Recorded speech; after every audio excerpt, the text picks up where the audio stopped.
Looking good, bro. Keep it up. Word. Đây ba mì được phim kiểu là đừng đi vào.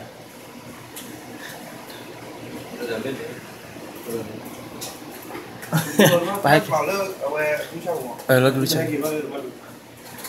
Rasanya gimana? Madu mina atau kau lama tu?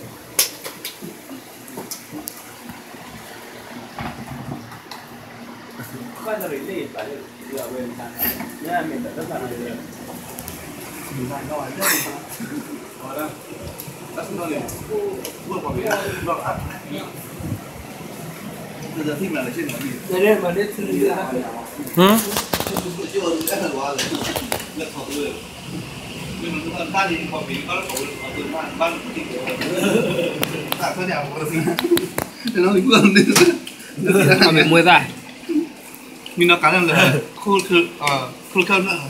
Nên mình tự đi sang bẻ rồi.